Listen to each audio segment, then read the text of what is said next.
good news. It is shaping up very well. There are no issues for the beginning parts of the evening commute. Let's go ahead and give you a live look. This is our MoDOT camera right at 64 at Van de Vinner. You see cars and several school buses right here. This is the parking lot to that IKEA store. So I want to show you how speeds are. You can't miss it. It is right here just north of Interstate 64. It's a little bit slower just past Kings Highway, but that is pretty typical on Interstate 64. Our Mark Griffin is up above in Sky Zoom 4. Mark, you said earlier that we prepared for the worst. We hoped for the best, and that's what it looks like we are getting right now.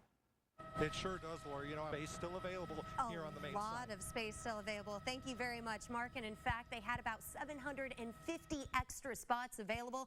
Looks like you can still get some if you want to run out to IKEA right now. As Mark mentioned, we've had kind of a long day. We are on News 4 this morning, and you can bet we will be back on News 4 this morning, tomorrow morning, with your weather and traffic on the 4s. Consider this a traffic and a news report because you see a lot of emergency lights right here. News 4 has confirmed that there was a police pursuit that started in the city of St. Charles. Sounds like it went over the Blanchette Bridge, and this is where it ended on 70 eastbound. The good news, that suspect is in custody. We will continue to monitor this to figure out when that lane will reopen. So you see it's right here. However, speeds are still looking very good on 70 and 270 in North St. Louis County. There are just some things I can't make up, and this is one of them. I am hearing about a giant umbrella bouncing around on Interstate 55, and cars are swerving because of it. This is a live look, 55 at Lafayette. This is a north zoom, so these people are heading north. These people are heading south. I went through all the cameras on 55,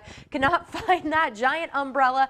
However, a police officer contacted me about it, said that they had gotten quite a few calls. So just a heads up, it looks like it is right here if you do drive on 55. I also peeked through everything in Jefferson County. Things are moving just fine there. Laura Hettiger joins us live in the studio. And Laura, this is quite a spill. It is, because check it out, Steve. This yellow is corn. Now all over the place on Route 3. This is in the southbound lanes, but in just the last 10 minutes, one southbound lane and one northbound lane of Route 3 has reopened. Our Mark Griffin has been up above this scene in Sky Zoom 4 for at least 45 minutes now. So Mark, please walk us through what exactly happened.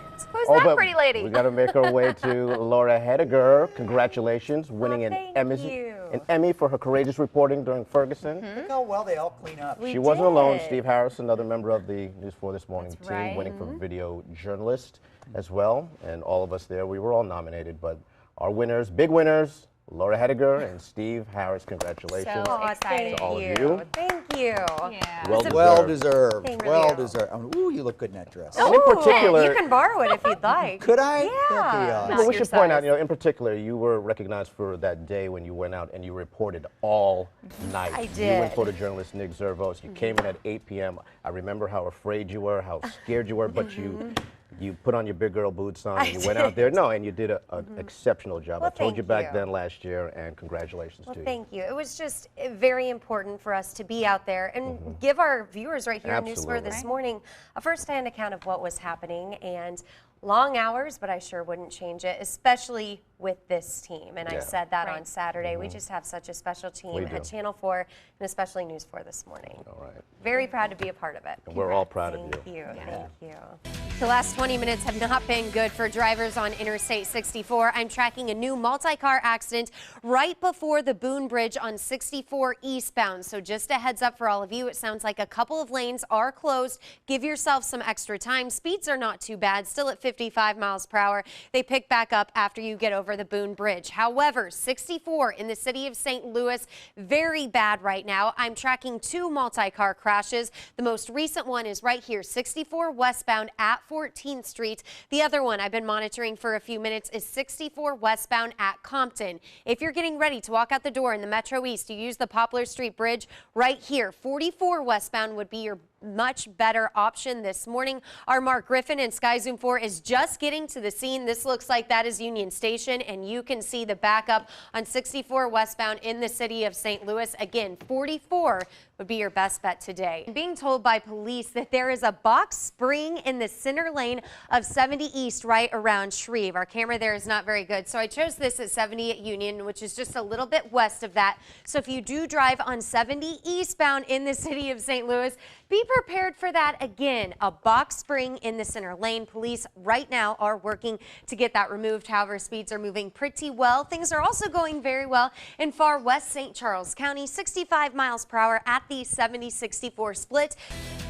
270 northbound in West St. Louis County has turned into a parking lot. This is the backup, 270 at Doherty Ferry, because there is a two-car accident right around Manchester, and it is in the center lane. You see speeds down to 10 miles per hour before, just north of 44, down to 13 miles per hour south of that. So if you are getting ready to walk out the door, you want to avoid this completely right here. 141 or Lindbergh would be your best alternate routes. Otherwise, give yourself at least 10 to 15 extra minutes. Things are looking much better in downtown St. Louis and on the downtown bridges. And our final live look is from the Missouri side going across the Poplar Street Bridge. This is 64 at 55. There are no issues to report over in the Metro East. Andre. Tonight, News 4 watching the job front for you. Tonight we have some encouraging news for parents of high school students. There are jobs out there and your kids could be the perfect fit. Laura Hettiger has the details. At 18 years old, how do you know you want to go into working with 3D printers? You don't really know. I just know that I'm really good at designing, and I would consider myself creative. Like most high school seniors, Cara Puntriano is not exactly sure what she wants to do for the rest of her life. Luckily for her and the other 700 Metro East high school students at Southwest Illinois College on Friday, she gets to explore different industrial careers during the 3rd annual Manufacturing Day. There's so many options. From 3D printers to engraving machines to virtual welding, kids here are thinking about their futures while also exploring the future of manufacturing, something Ashley Robinson did just 3 years ago as a high school student. This is one of the things that made me come here. I mean, there's so much technology going on and everything's chaotic but interesting at the same time. You get to see all the machines running at their full capabilities. Today, Robinson has an associate's degree from SWIC, a passion for industry. I'm thinking of planning on being an industrial engineer. A plan for the future and advice for the kids in this very room. If you see something you really like and you really want to do, go for it. Which goes to show a lot of learning happens outside the classroom on a school day. Laura Hettiger, News 4. Here's something you might not have known. The St. Louis area is the second largest hub for manufacturing and industry jobs in the entire country, just behind Detroit.